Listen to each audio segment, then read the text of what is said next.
Chapter 31. The Subterranean Waters. The king's harper, who always formed a part of his escort, was chanting a ballad which he made as he went on playing on his instrument about the princess and the goblins and the prowess of Curdie, when all at once he ceased, with his eyes on one of the doors of the hall. Thereupon the eyes of the king and his guests turned thitherward also. The next moment, through the open doorway, came the Princess Irene. She went straight up to her father, with her right hand stretched out a little sideways, and her forefinger, as her father and Curdie understood, feeling its way along the invisible thread. The king took her on his knee, and she said in his ear, "King Papa, do you hear that noise?" "I hear nothing," said the king. "Listen," she said, holding up her forefinger. The king listened, and a great stillness fell upon the company. Each man, seeing that the king listened also, and the harper sat with his harp between his arms, and his fingers silent upon the strings. "I do hear a noise," said the king at length. "A noise as of distant thunder. It is coming nearer and nearer. What can it be?" They all heard it now, and each seemed ready to start to his feet as he listened, yet all sat perfectly still. The noise came rapidly nearer. "What can it be?" said the king again. "I think it must be another storm coming over the mountain," said Sir Walter. Then Curdie, who at first word of the king had slipped from his seat and laid his ear to the ground, rose up quickly, and approaching the king said, speaking very fast, "Please, your majesty, I think I know what it is. I have no time to explain, for that might make it too late for some of us. Will your majesty give orders that everybody leave the house as quickly as possible and get up the mountain?" The king, who was the wisest man in the kingdom, knew well there was a time when things must be done and questions left till afterwards. He had faith in Curdie, and rose instantly with Irene in his arms. "Every man and woman follow me," he said, and strode out into the darkness. Before he had reached the gate, the noise had grown to a great thundering roar, and the ground trembled beneath their feet. And before the last of them had crossed the court, out after them from the great hall door came a huge rush of turbid water, and almost swept some of them away. But they got safe out of the gate and up the mountain, while the torrent went roaring down the road into the valley beneath. Curdie had left the king and the princess to look after his mother, whom he and his father, one on each side, caught up when the stream overtook them and carried safe and dry. When the king had got out of the way of the water, a little up the mountain, he stood with the princess in his arms, looking back with amazement on the issuing torrent, which glimmered fierce and foamy through the night. There Curdie rejoined him. "Now, Curdie," said the king, "what does it mean? Is this what you expected?" "It is, your majesty," said Curdie, and proceeded to tell him about the second scheme of the goblins, who, fancying the miners of more importance to the upper world than they were, had resolved, if they should fail in carrying off the king's daughter, to flood the mine and drown the miners. Then he explained what the miners had done to prevent it. The goblins had, in pursuance of their design, let loose all the underground reservoirs and streams, expecting the water to run down into the mine, which was lower than their part of the mountain. For they had, as they supposed, not knowing of the solid wall close behind, broken a passage through into it.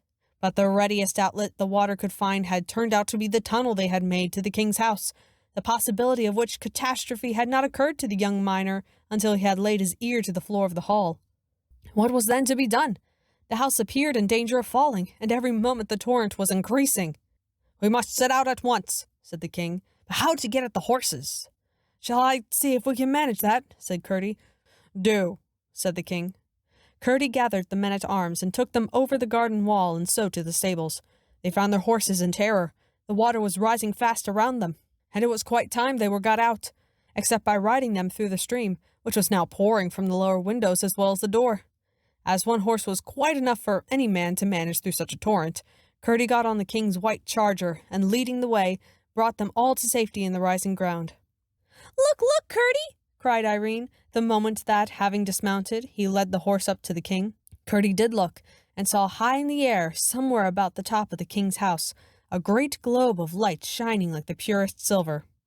"Oh!" he cried in some consternation, "that is your grandmother's lamp. We must get her out. I will go and find her. The house may fall, you know." "My grandmother is in no danger," said Irene, smiling. "Here, Curdie, take the princess while I get on my horse," said the king. Curdie took the princess again, and both turned their eyes to the globe of light. The same moment there shot from it a white bird, which, descending with outstretched wings, made one circle around the king and Curdie and the princess, and then glided up again. The light and the pigeon vanished together. "Now, Curdie," said the princess as he lifted her to her father's arms, "you see my grandmother knows all about it and isn't frightened. I believe she could walk through that water, and it wouldn't wet her a bit." "But, my child," said the king, "you will be cold if you haven't something more on.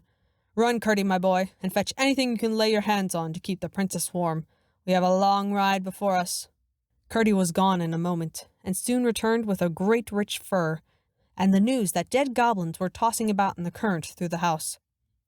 They had been caught in their own snare. Instead of the mine, they had flooded their own country, whence they were now swept up and drowned. Irene shuddered, but the king held her close to her bosom. Then he turned to Sir Walter and said, "Bring Curdie's father and mother here." "I wish," said the king, when they stood before him, "to take your son with me. He shall enter my bodyguard at once, and wait further promotion." Peter and his wife, overcome, only murmured most inaudible thanks, but Curdie spoke aloud. "Please, your majesty," he said, "I cannot leave my father and mother." "That's right, Curdie," cried the princess. "I wouldn't if I was you." The king looked at the princess and then at Curdie with a glow of satisfaction on his countenance. "I too think you are right, Curdie," he said, "and I will not ask you again, but I shall have a chance of doing something for you sometime." "Your majesty has already allowed me to serve you," said Curdie. "But Curdie," said his mother, "why shouldn't you go with the king? We can get on very well without you." "But I can't get on very well without you," said Curdie. "The king is very kind. I could not be half the use to him that I am to you. Please, your majesty, if you wouldn't mind giving my mother a red petticoat. I should have got her one long ago, but for the goblins." "As soon as we get home," said the king, "Irene and I will search out the warmest one to be found, and sent it by one of the gentlemen." "Yes, that we will, Curdie," said the princess. "And next summer we'll come back and see you wear it, Curdie's mother," she added. "Shan't we, King Papa?" "Yes, my love, I hope so," said the king. Then, turning to the miners, he said, "Will you do the best you can for my servants tonight? I hope they will be able to return to the house tomorrow." The miners with one voice promised their hospitality. Then the king commanded his servants to mind whatever Curdie should say to them, and after shaking hands with him and his father and mother, the king and the princess and all their company rode away down the side of the new stream, which had already devoured half the road, into the starry night.